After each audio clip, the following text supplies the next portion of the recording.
홍정화를 시작으로 조선시대 수학자들의 삶이 무엇인지를 알게 되면 마치 드라마 보듯이 우리가 장금이나 허준은 그걸 재밌게 봤잖아요. 이게 장금이는 요리사고 허준은 의사인데 수학자라고 하는 그런 신분도 있었으니까 실제 그런 신분을 토대로 해서 수학에 대한 이야기를 자연스럽게 해서 수학사에 대한 지식도 쌓고 지금 배우고 있는 교과학으로 연결하고 하는 그런 스토리텔링 책을 기획을 하게 된 거예요.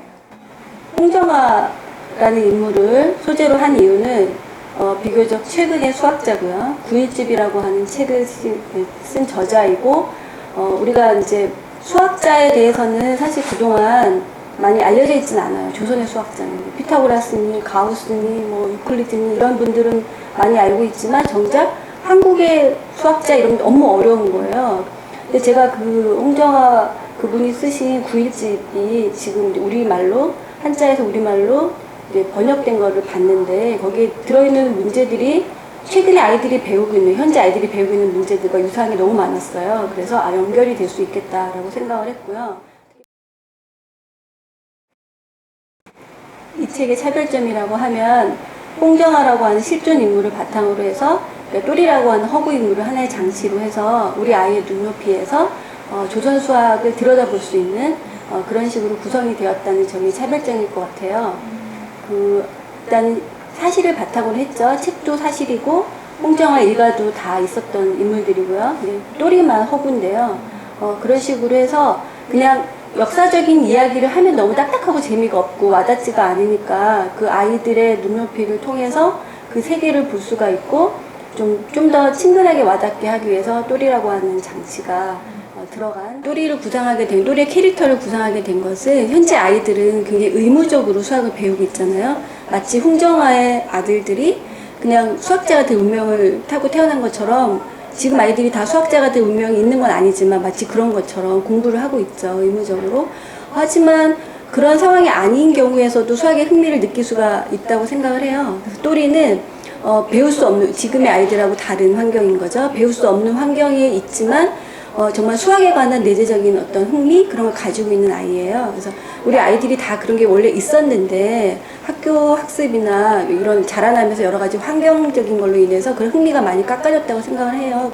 우리 아이들이 어떤 도구로서의 수학도 물론 필요하겠지만 수학이 가지고 있는 그런 매력에 빠져서 그 자체를 탐구하는 그런 아이가 됐으면 좋겠다라고 하는 의미에서 제가 이 책을 통해서 얻었으면 하는 것은 여기 이제 또리가 문제를 푸는 방법이 나와요. 그러니까 문제가 어떤 상황 속에서 주어지잖아요. 그러니까 그런 상황 속에서 또리가 문제를 해결하는데 그 또리의 문제 해결 능력을 배웠으면 하고요. 그 다음에 교사로서 홍정화가 또리를 지도하는 방법이 있어요. 직접 가르치지는 말고 방법을 알려줘라 이런 말이 있잖아요. 그것을 여기에서 홍정화가 실천하는 모습을 보입니다. 그걸 통해서 가르치시는 분들은 어떻게 지도하는 것이 좋을까에 대한 어떤 팁을 얻으실 수 있을 거라고 생각을 해요.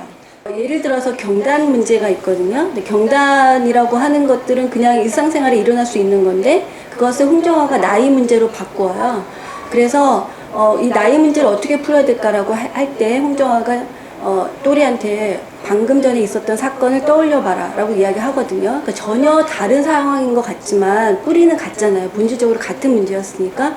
그런 식의 연상을 통해서 아이가 이미 알고 있는 걸 통해서 모르는 문제를 해결하는 그런 방법을 배울 수가 있어요. 수학이라고 하는 과목은 생각을 어떻게 해야 될 것인가에 대해서 굉장히 합리적이고 체계적으로 가르쳐주는 과목이라고 생각을 해요.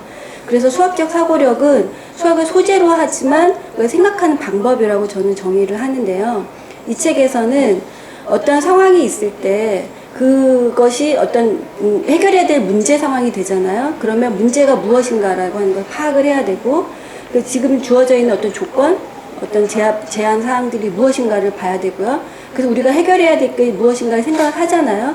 문제를 이해하고 상황을 파악해서 조건을 알고요. 내가 가지고 있는 방법 중에서 어떤 방법을 써야 그 문제를 해결해야 할 것인지를 구상을 하고 실제로 실행을 하고 하는 것이 문제 해결력인데 그런 프로세스를 거쳐서 생각을 하는 게 수학적 사고력이다. 있다라고 생각을 합니다. 그래서 이 책에서도 그렇게 문제 하나하나를 그런 식으로 해결하는 걸 보여주고 있고요.